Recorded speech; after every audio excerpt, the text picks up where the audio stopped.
Everyone, we are joined now by head coach Brad Stevens. Coach, thanks so much for your time and coming on. Yeah, thanks for having me. Training camp just right around the corner starts tomorrow in Newport.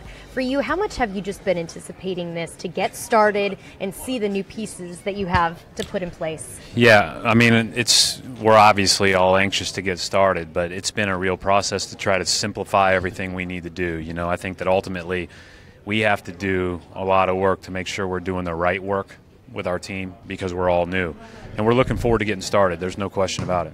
That's my follow-up question is, obviously, in a regular season, you know what your team is generally speaking in July. This year, a lot of it turned over at the end of August, beginning of September. So what have you been concentrating on over the last few weeks to try to iron out what you want to go over the next few days here at camp?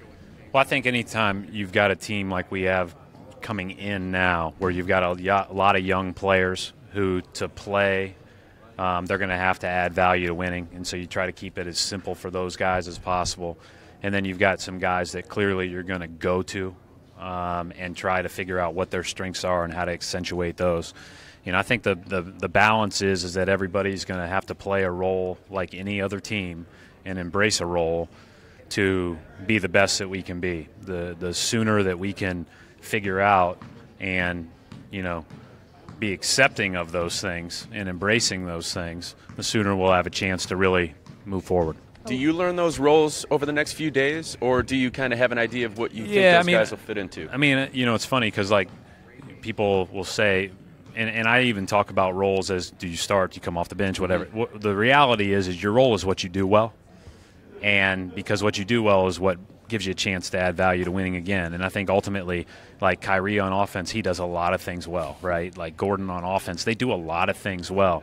But there's other guys that are younger that don't do that many things well. They may grow into that, but they've got to focus on what they can do to help us.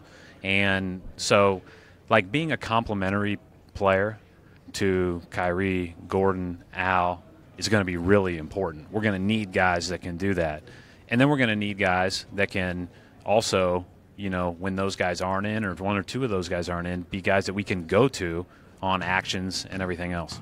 11 new guys this season, one of them Gordon Hayward, who you already have a pre-existing relationship with at Butler. Just tell us a little bit more about that relationship and maybe how you see it evolving this season. Yeah, I mean, he's become a heck of a player. And, you know, it's funny because I was doing an interview earlier and Abby Chin was talking about he was just a skinny tennis player. Well, he's a skinny tennis player who could put both elbows over the rim. Like, he was always a great athlete. And probably that's probably not been talked about as much as how good of an athlete and how tough he is. And I think that all of the other stuff has caught up. You know, the ball handling, the passing, the shooting was stuff that he really had to work on to get to the all-star level that he was at last year and that we think he will continue to move forward with. He's a heck of a player, and the good news about him is he can play so many different spots that you can put a lot of guys with him. You've got a lot of versatile players on this team, and he's one of them. And versatility is one of your favorite words, but how do you plan on using that versatility across the board and maybe potentially doing some innovative things at each end of the court? Well, you know, I think it's only innovative if it works and if it makes sense for your team, right? So I think ultimately we have to figure out, again, who complements who the best, and try to bring that out. And if it becomes a group of all 6'8", 6'9" guys out on the floor at once, that's great. But in all likelihood, you're probably going to have, you know, a roller to the rim and a ball handler who may be smaller than that, obviously, when you're talking about Kyrie or Terry or Marcus, et cetera. But I think ultimately the more guys that can guard more positions, the better. And to be versatile enough offensively to, at the very least, be able to space the floor is critical. You said so yourself that you can expect some growing pains during training camp, but just for you approaching that as a coach, getting the guys all on the same page and also learning to gel quickly, what is the goal for that? No, it's all about daily improvement. That doesn't stop. You know, one of the concerns when you have everybody back is complacency. That shouldn't be an issue with this group. This group should be urgent, and it should be working every day because, you know, like last year I thought we started off the season slow defensively because we were told how great we were at the start of the season. Like, I think that ultimately we've got to make sure that, you know, we cover every base, we hammer every detail, and start as well as we can. And, that may show itself in wins, and it may show itself in finding things during losses. But the bottom line is we've got to get better the next day. You talked a few minutes ago about there's a lot of strengths of Kyrie Irving on offense, and one of them is isolation scoring. And you guys in the past haven't done a lot of that. You've been very concentrated on ball movement and spacing. So how do you balance that with a new guy coming in that's so great at isolation scoring, but at the same time you guys want to concentrate on moving the ball and spacing the court as well? And I think he does too. Mm-hmm. And I think ultimately, we want to have a shot distribution as a team that's efficient, that makes sense, and being able to utilize his strengths at certainly throughout the game in a one-on-one scenario is something that we will look to take advantage of.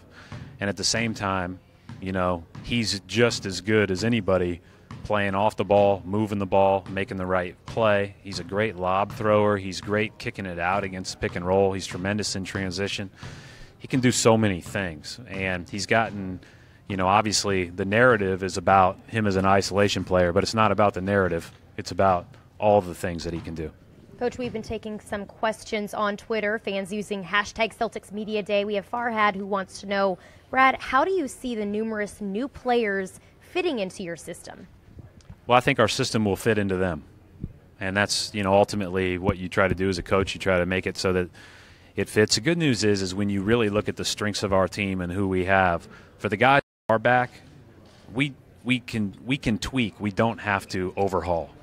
By adding Kyrie with all of the different things that he can do, we ran a lot for Isaiah in a lot of different ways. And so you can put Kyrie into that, into a lot of those actions and, expect him to get similar type of looks, right? And then it's just about who complements each other well. To me, it's so much less about all the system talk and so much more about, do we play together well? Ultimately, it's more of the culture thing than it is the X's and O's thing. You mentioned the guys that are coming back. You have Al Horford, Terry Rozier, Marcus Smart, and also Jaylen Brown.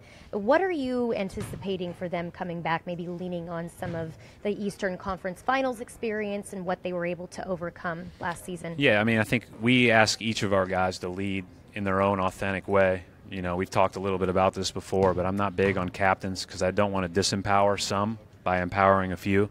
And we need all 15 guys to bring what they have to the table to add value, to be catalytic in their own authentic leadership. But we're going to lean on Al quite a bit, right? Because Al not only has a great a great wealth of experience, but he also knows when to say what. He is very, which not everyone. He's not very everyone well has that thought talent. out. He's very smart.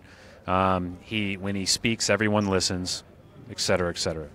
And Coach, we talked about this a little bit off camera before we started up, but you guys are heading down to Newport, and you haven't done that every single season since you've been a head coach here.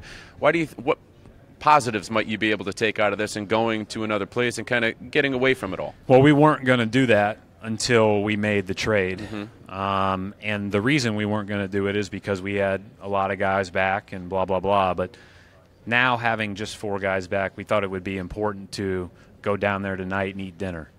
Eat breakfast together tomorrow morning, practice, eat lunch together, practice, eat dinner together. Basically be around each have other. A lounge room in the hotel where you can play ping pong and video games. Whatever the case may be, anything that we can do to spend a little bit more time together. How important have you seen those aspects of getting to know each other in the past? You've done some of those things on the road where you really want the guys to eat dinner together. In San Antonio last year, had one of those game rooms. But how have you seen those affect a team in the past? Yeah, those don't have effects on tomorrow. They don't have effects on next week. Those have effects down the road. At that time, I think when we were in San Antonio, we were like 12-12 or 13-12 or whatever that we were right around 500. Mm-hmm. But I think that all of that time together adds up. Well, Coach, thank you so much for your time. We really appreciate it. We'll let you get back to more of the Media Day interviews. We know you're really busy. Thanks, guys. All right, Thank thanks, you. Brad.